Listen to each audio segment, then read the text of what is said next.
It's not easy. It's hard changing your life.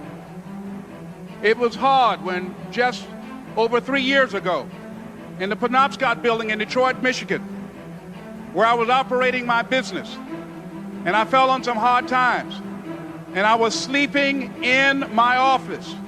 It was hard coming into the lobby, and the security said, "Excuse me, Mr. Brown, can we see you for a moment?" And I said, "Yes," and I walked up to the counter, and he gave me an envelope.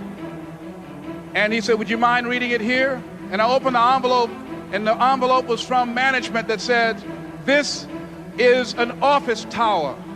It's not a hotel. Please do not sleep in your office." And I said, "Excuse me, sir." I said, "I just work long hours in creating my business. I'm an entrepreneur. And right now, things are bad for me. But they're not going to be this way always. And I just asked for the opportunity to continue to operate like I'm doing. I'm not trying to make this my home." And it was hard coming through the lobby. And sometimes they would laugh. There's a guy talking about becoming successful. And look at him. He's bathing in the bathroom upstairs on the 21st floor. He sleeps on the floor. Him and 2 other dreamers up there. Look at him. It was hard, ladies and gentlemen, coming to speak to people. And I was facing financial difficulties in my own life. I was behind on my bills and my dreams, and I'm saying to them, you can live your dream. It was hard, ladies and gentlemen. It was very difficult to pick myself up each day believing that I could do it. There were times that I doubted myself. I said, "God, why is this happening to me? I'm just trying to take care of my children and my mother. I'm not trying to steal or rob from anybody. Why did this have to happen to me?" It was very hard. And here's what I want to say to you. For those of you that have experienced some hardships, don't give up on your dream. No one could have convinced me by holding on, by continuing to push forward, by continuing to run toward my dream, that one day I would have my own talk show. It's a long shot, ladies and gentlemen, from Liberty City, an abandoned building on a floor, never knowing my mother or father. It's a long shot. Being here with you today in this dome in Atlanta, it's a long shot. No college training, labeled educable, mentally retarded, but I kept running toward my dream.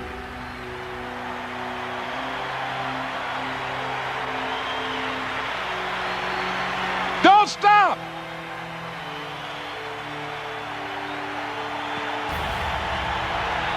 Don't stop.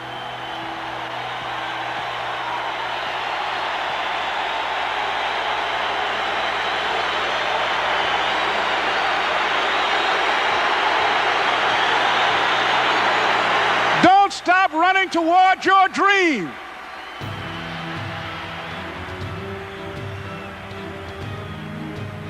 It's very important as you hold on to that dream. There are moments when you're going to doubt yourself. There are rough times are going to come, but they have not come to stay. They have come to pass. It's very important for you to know that. Don't say I'm having a bad day. Say I'm having a character building day.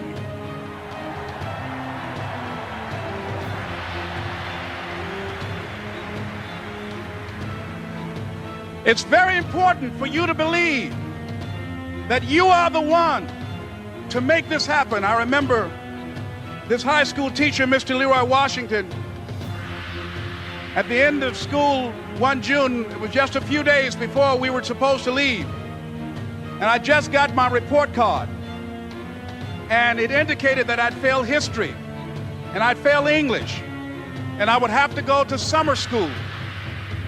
And I was feeling within myself that I was a failure, that I'm slower than most people in getting paperwork, and I was feeling down on myself and very negative.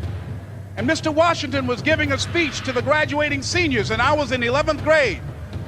And even though I wasn't supposed to be in there, I went in there because the speech he was giving, that speech was for me.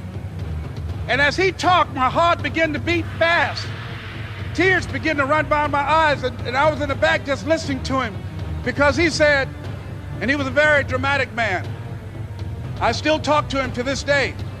He said, as graduating seniors of Booker T. Washington High School, I want you to know that you're blessed and highly favored, and that as you go toward the future, begin to know that you have greatness within you. And if just one of you here begin to envision yourselves as being blessed and highly favored to reach your goals, if just one of you capture the essence of what that means, that you have greatness within you and a responsibility to manifest that greatness, that you can make your parents proud, you can make your school proud, you can touch millions of people's lives, and the world will never be the same again because you came this way. And the students gave him a rousing standing ovation. And as he left the auditorium, I ran down the steps and I caught him in the parking lot. I said, Mr. Washington? He said, yes. I said, do you remember me, sir? He said, no. I said, my name is Leslie Brown. My mother, she works in the cafeteria here. I'm one of the twins, Leslie and Wesley. I said, Mr. Washington, but you know, I got these big dreams. I like talking to people. I love people. I said, I want to work with people, and I got this dream of buying my mama a home. Could I do that, Mr. Washington? He said, it's possible, Mr. Brown. And as he walked away, I called him again. I said, Mr. Washington? He said, what do you want now? I said, I'm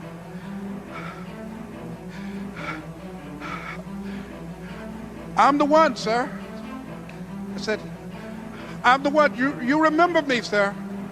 I'm Miss Mamie Brown's boy. I'm the one. I'm the one.